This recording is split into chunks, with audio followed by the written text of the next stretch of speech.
Let's look at commands directed at usted, formal, and ustedes, both in affirmative and negative. So this is the command that says, yes, do the thing.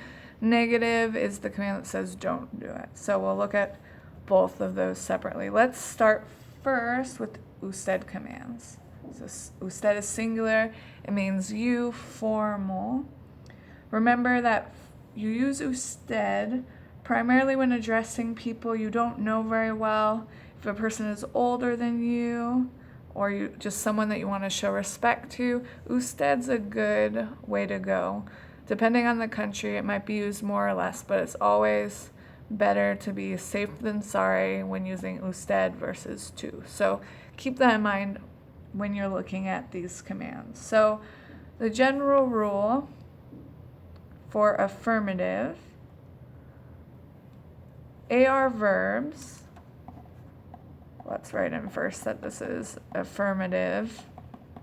All right, AR verbs in the affirmative command for usted will have an E ending. So let's see what that looks like. Just an example down here. So you want to tell someone to walk. Caminar is your verb, will then become camine. So you're telling someone else that you hold in respect to walk, camine. You could tell them, like, come walk with me. If you're talking to a grandma, camina conmigo would be an example. ER and IR verbs will have an A ending. So let's look at what that would look like. So correr, to run, would become corra.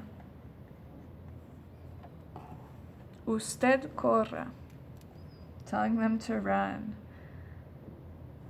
And let's look at one other verb, IR, abrir, would become abra.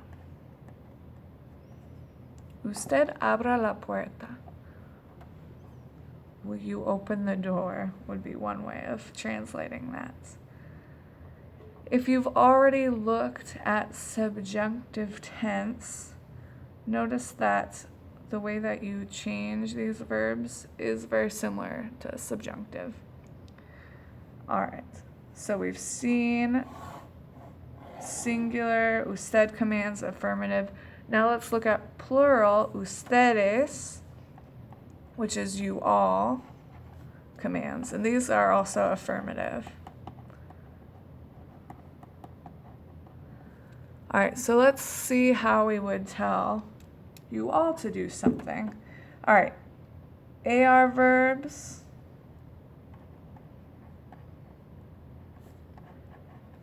will get a EN ending. So fairly simple, you're just adding the N up there. ER and IR verbs will get the AN ending. All right, let's see what that will look like with our verbs from up here. So caminar, to walk, will become caminan. So say you're telling your group of friends that are just standing there, you want them all to walk, so you'd say caminan. Now correr, it's an ER verb, so you'll have the AN ending. Corran. I want you all to run, so I'd say corran. Now abrir, IR ending changes to AN. Abran. Say a teacher is telling a group of students to open their books, she could say abran los libros. All right, so this is how commands work for ustedes in the affirmative. So that brings up the next question. So how do I tell someone, specifically for this video, we're just talking about usted and ustedes, not to do something? So we know how to tell them how to do something. How do we tell them to not do something?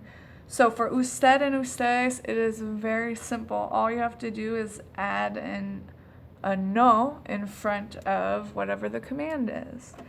So say your grandma's running and you're worried that she might get hurt, so you might use for usted for your grandma, no corra, abuela.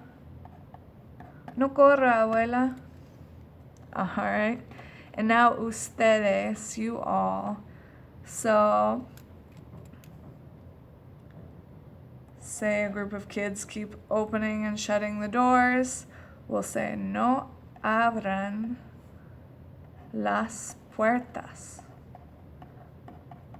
No abran las puertas. Don't open the doors. So as you can tell, it's pretty simple for usted and ustedes commands to change it to a negative command. Practice these with different verbs. Let me know if you have any questions. Thank you for watching. Espero que estén bien. Chao, chao.